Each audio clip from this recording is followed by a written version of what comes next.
Kanalıma hoş geldiniz.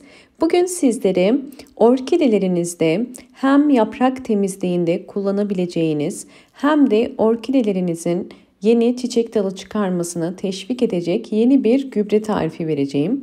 Kanalımda sizler için orkidelere fayda sağlayacak birçok yöntemden bahsediyorum. Gördüğünüz üzere şu anda orkidelerim bol bol yeni çiçek dalları çıkardılar. Özellikle sonbahar ayında orkideler çiçek çıkarmaya başlarlar. Bu yüzden bu dönemde orkidelerinizin tomurcuklarını dökmeden çiçeğe dönebilmesi için sıvı bitki besinleri takviyesinde bulunmanız gerekiyor. Gübreye geçmeden önce bugün sizlere orkide bakımına ve diğer salon çiçeklerine dair bilgiler bulabileceğiniz çok faydalı bir kanalı tavsiye etmek istiyorum. Kanalın ismi Can Suyu. Eğer sizler de bu kanalı takip etmek istiyorsanız hemen aşağı link bırakıyorum. Bugün sizlere orkideler için sütü gübre olarak nasıl verebiliriz? Bunun en doğru yöntemlerinden bahsedeceğim. Süt içerisinde bildiğiniz üzere bol miktarda kalsiyum, fosfor, A ve B grubu vitaminlerini oluşturur. Sütü biz direkt orkidelere verebilir miyiz? Bununla ilgili videolar görebiliyoruz. Bu kesinlikle yanlış bir yöntemdir. Süt direkt orkidelere ya da diğer çiçeklere verilmez. Çünkü süt içerisindeki bazı bakteriler zaman ile bozulabilir, kokuya ve bitkinin zayıf düşmesine sebep olur. Bu yüzden şu anda vereceğim tarif ile yapmanızı tavsiye ederim. Sadece 1 litre suyum var bakın ve üzerine 1 yemek kaşığı süt koyuyorum. Gördüğünüz üzere daha fazla koymuyorum. Ölçü olarak 1 litre su için 1 yemek kaşığı süt yeterli. Bu sütün şekersiz ve yağsız olmasına dikkat etmeniz gerekiyor. Bu hazırladığım sıvı bitki besinini orkidelerde 2 farklı şekilde kullanacağım. Bir su olarak, diğer yöntem ise yaprak temizliğinde. Bunun için bir püskürtme kabına bu şekilde biraz sütlü gübreden koydum. Sütü su ile bu şekilde karıştırdığınız zaman herhangi bir koku yapmaz ve bitkiye bir zarar vermez. Bu bitkilerinize aksine çok fayda sağlar.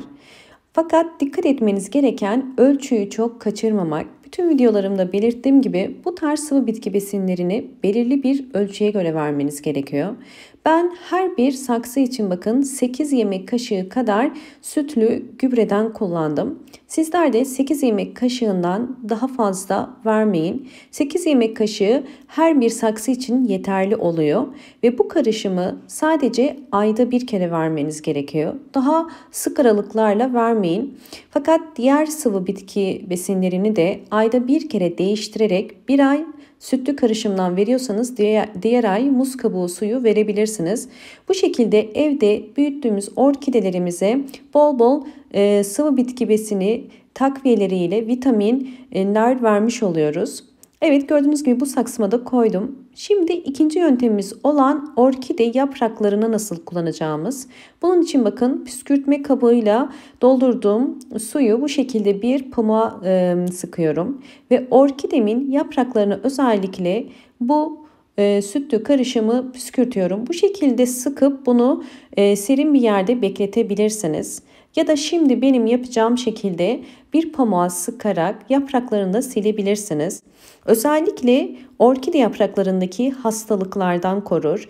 Trips böceği gibi, unlu bit gibi ya da bir takım böceklerin orkidelerinizden uzaklaşmasına yardımcı olur. Bu anlattığım ölçülerde uygularsanız özellikle orkide yapraklarında meydana gelen sararma ve mantar hastalıklarına da bu bir ilaç niyetine kullanılan bir gübredir. Böylelikle bitkinizin çürümesini ve küflenmesini de engellemiş olur. Mantarı da önlemiş olur. Bu şekilde orkide yapraklarını sildikten sonra mutlaka 1-5 dakikalarına çok soğuk olmayan günlerde havalandırmanızı tavsiye ederim. Bitkileri özellikle gübre olarak süt kullandığımız zaman bitkilerin büyümesine de yardımcı oluyor. Ve biliyorsunuz ki bitkilerin kalsiyum ihtiyacı çok önemli. Bitkilerin kalsiyum ihtiyacını karşılayarak yeterli besini ve nemi de almasına yardımcı oluyor. Çünkü bitkilerde, çiçeklerde Kalsiyum eksikliğinde bir takım yaprak hastalıkları ya da tomurcukların sararması gibi problemlerle karşılaşabiliyoruz. Bunların önüne geçmek için bu verdiğim tarifi de uygularsanız bitkileriniz ve çiçekleriniz bol bol yeni yapraklar ve kökler çıkaracaktır. Sizlere tabii ki çiçeklerimin son hallerini de göstermek istiyorum. Bu vermiş olduğumuz sıvı bitki besinleriyle orkidelerimize ne gibi değişiklikler gördüğüne beraber göz atalım. Öncelikle videomu buraya kadar izlediyseniz ve beğendiyseniz hemen beğen tuşuna basıp kanalıma da abone değilseniz eğer bana destek olmak için abone olursanız çok mutlu olurum. Evet, gördüğünüz üzere bakın elimde gördüğünüz orkidenin şu anda birden çok yaklaşık olarak 7-8 tane çiçek dalı var. Sadece bir orkidede bakın bu şekilde bol sayıda yeni çiçek dalı çıkabilir. Genelde bana gelen sorularda orkidelerinizde çok fazla çiçek dalı çıkarmadığını söylüyorsunuz. Bakın eğer düzenli bir bakım uygularsanız ve belirli aralıklarla vitamin takviyelerinde bulunursanız bu şekilde bakın bol bol yeni çiçek dalı çıkarır. Bu çiçek dalları bazen yan dal olarak çıkar, bazen de yeni çiçek dalı olarak çıkar.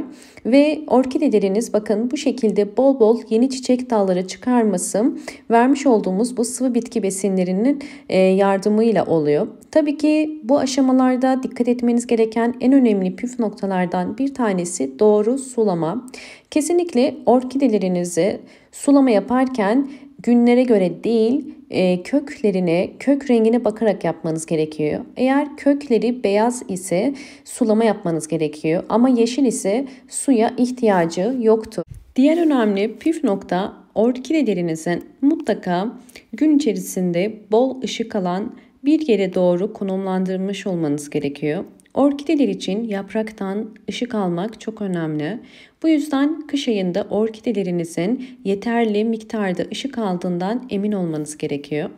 Umarım bu videom sizler için faydalı olmuştur. Videomu buraya kadar izleyip beğendiyseniz hemen beğen tuşuna basıp kanalıma da abone değilseniz eğer bana destek olmak için abone olursanız çok mutlu olurum.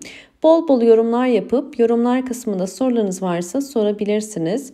Ve yeni videolarımdan haberdar olmak için sağ köşedeki zil sesini de açık konuma getirirseniz videolarımdan haberdar olursunuz. Hoşça kalın, sağlıkla kalın.